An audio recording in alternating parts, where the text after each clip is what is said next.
I'm about to be the most peaceful and sleep deprived this week. For the next 7 days, I can only read at night. Which means if there's any daylight out, I am not allowed to read. I want to choose two kinds of books. The first one is going to be something super cozy, super light, super fluffy, and easy to read. And the next book I'm going to do is a thriller. I don't know who I think I am. I can barely read a thriller in broad daylight, but I'm going to attempt to read one late at night. And all of this begs the question, will this make me a productive night reader, or will I just fall asleep? Hello and welcome to my bedroom. I'm gonna hop into Absolutely Truly tonight, just start off things a little easy, and I'm feeling pretty tired, so I don't know how far I'll get. I'm also thinking I'll read on my Kindle because it's gonna be easier to see at night. I have like really poor vision, so reading at night sort of gives me a headache, so that's why I love my Kindle. But I do have my physical copy and I am ready and prepared to update the page numbers on this because I love like moving my bookmark as I go. So let's just hop right on into this. I'm really excited to read this. I feel like it's gonna be really cozy, really cute. I am feeling so ready to read.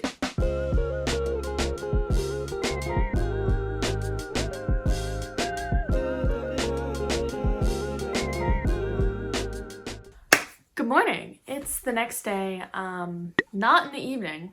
Sorry about that, guys. A little bit of a jump scare. I've just been making my way through Absolutely Truly, and I'm realizing it's a little bit of a children's book. The stakes are really, really low. It's wholesome. It's just kind of like a little boring to read. It's easy to read. It's just getting a little boring. Despite getting like a big chunk of it done because it was such an easy read, I'm kind of like, I don't really care, but whatever. What I'm really looking forward to is The Housemaid. Despite it probably being very scary, I think I can make it through. I'm just praying that it's not like extremely scary. I don't know. Yesterday, I also didn't use my phone all last night because I was solely focusing on reading, which I actually absolutely loved. I loved being able to do something instead of just scrolling. This video is kind of a good excuse to like stop my doom scrolling at night habit and replace it with reading. So I'm glad I'm going to be implementing that as well.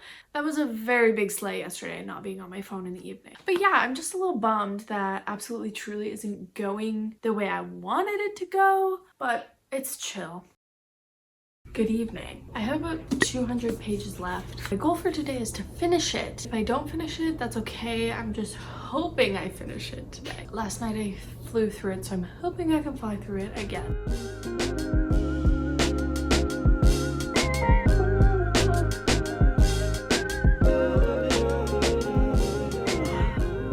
It's been a second. It's been, I don't even know. Time's just been frozen. I don't know how many hours it's been, but I finished the book.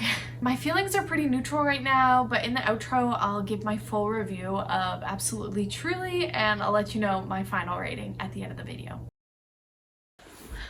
Hey, it is currently 5:30, like on the dot. Thankfully for me, it's daylight savings right now and the sun is going down at 5 p.m. so I have lots of time, but what I don't have is lots of motivation. I feel like I'm such a morning person that reading in broad daylight is like my productive time, but reading at night is kind of like my wind down time. I do have an event to go to later tonight, so I'm just gonna get in a couple hours now. But I think after the event, I'm gonna be way too tired to read anyways. So this is kind of it for today. I'm gonna hop into The Housemaid. The book is really enticing and has kind of still the middle of the day vibes despite it being dark out. So I think it's a good way to like gradually get myself into the thrillers at night. I feel like this isn't gonna be scary yet.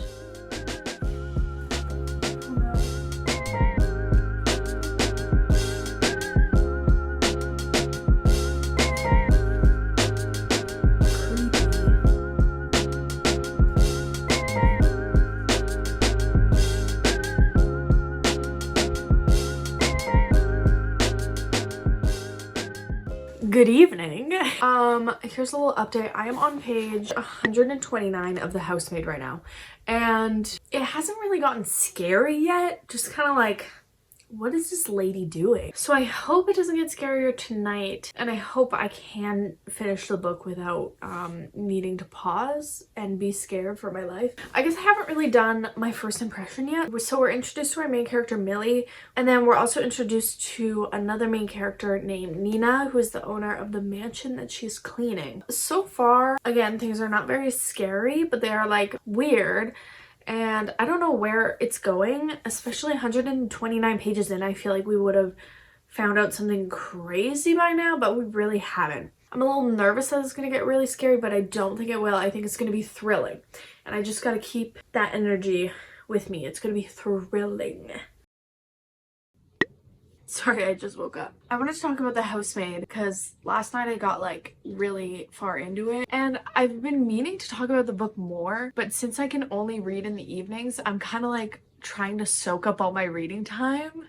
And so I'm like, okay, I can debrief in the morning. That doesn't count as reading. So we're good, guys. I got to page 185 last night and things have taken a turn. Oh gosh. So not only is the main character doing stuff that I would never do, she's also kind of in like Delulu fantasy land about it all. She's like, oh my god, girl, I don't know. I'm trying to keep this spoiler free, but if you've read the book, you know what just happened. Like, why would she do that? But people always rave about this book, so I'm assuming there's gonna be like a giant twist in the end. I just have no idea what it could possibly be. I just hope it picks up in some sense, because right now it just feels like a drama book. It is not like super scary. I don't know. I hope it gets scary. Well, not that scary, but I hope it does have some thrilling elements, because I don't feel thrilled right now.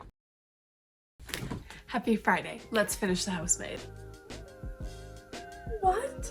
Yikes. Oh, crap. Literally a master manipulator. Oh god, that's horrible. They suck. What? Oh, he knows it's real. Yes! Literally karma. This is crazy. What? Finally. Yikes. Freida McFadden, this is so crazy. Interesting epilogue. I know there's like more books in the series, so it's gonna be taking an interesting direction after this, I guess. I just finished The Housemaid. That was so good. So I'm gonna take the evening to think about it, and then I'm gonna review The Housemaid and Absolutely Truly in the morning. Welcome to review time. Got 2 books to review. I'm really hyped. We're gonna first start out with Absolutely Truly by Heather Vogel Fredrick. Absolutely Truly is a children's mystery book. It was really sweet. We follow our main character Truly moving from Texas to Pumpkin Falls. We follow her making new friends in school and uncovering a mystery in this small town. Truly as a main character was really sweet, really wholesome. She was a little bit annoying at times, but I absolutely loved all her bird metaphors for each character in the book. So she would describe herself as an owl, and then her Aunt True was a parrot and that sort of thing, and I thought that was really sweet and wholesome and a great addition to the book. My only downfall with this book was that it is more of a youthful read and it is for children. I thought it would be kind of in the genre of like Hatchet, Divergent, The Maze Runner, like that age range, so sort of like 13 to 16, but this was definitely more of like a 10 to 13. I don't even know how the age range for books even works, but this is definitely a more kids book, and it did feel too youthful for me. I'm gonna do a solid 2 stars. I would give it probably a 3.5 if I was 10 years younger. Honestly, nothing wrong with the book. It literally was just me. I'm not the target audience. So my bad. Was still a super cute read and definitely a good book to wind down with in the evening. And next up we have The Housemaid by Freida McFadden. Guys, this book was so good. I struggled with it in the beginning because I felt like the first 180 pages, I think it was sort of slower and really drama-y and less thrilling, which I didn't understand until I read the end of the book, which revealed why the drama was there. And then it sort of all came full circle and everything made a lot more sense to me. This is my first Freida McFadden read, and I think along with a bunch of other people. When this blew up, Freida McFadden like got her name in the thriller genre, so I've been meaning to read a Freida McFadden book. I picked this up from the thrift store, I think in October or sometime around there, and I've been meaning to read it, and I'm so glad I sat down and did, because this is so good. And with the movie coming out, I'm extra excited to watch it because I've read the book beforehand, and this book was just fantastic and amazing. So we follow Millie, the housemaid, and Nina, her boss, as well as Nina's husband, Andrew, and their child, Cece. I really can't get into the book all that much without spoiling, but what I can say is there was one big twist that I did not see coming at all. Going into part 3, we actually get Nina's point of view of her before she hired the housemaid, which added a lot of backstory that I felt was missing and definitely rounded out the book as a whole. I really enjoyed reading Nina's backstory as opposed to Nina explaining what happened, which is sometimes how thrillers or mystery books ending is the person gets caught and then they explain everything. But I really enjoyed watching the big twist from Nina's perspective. That was really insightful, and I definitely think it added a ton to the book. As for our characters, they did get redemption in the end, and I felt like the ending was satisfying enough and feel really good about why it ended, and I really felt like certain characters that got consequences and other characters that did not get consequences was really fair and even, and the author went into great lengths to make sure each character had a rightful ending. And then on top of this, the epilogue was really interesting. I didn't think the epilogue would be leading into the second book as much as it would, but once I read it, I realized that's the direction the author is going to take Millie's character into the next books. So overall, The Housemaid is getting a 4.5 stars from me. Really enjoyed, and I'm also really looking forward to reading more of Freida McFadden's books. So with all that being said, I hope you guys enjoyed this video. If you want, like, comment, subscribe, do whatever you need to do, and with that, have a good day. Bye guys!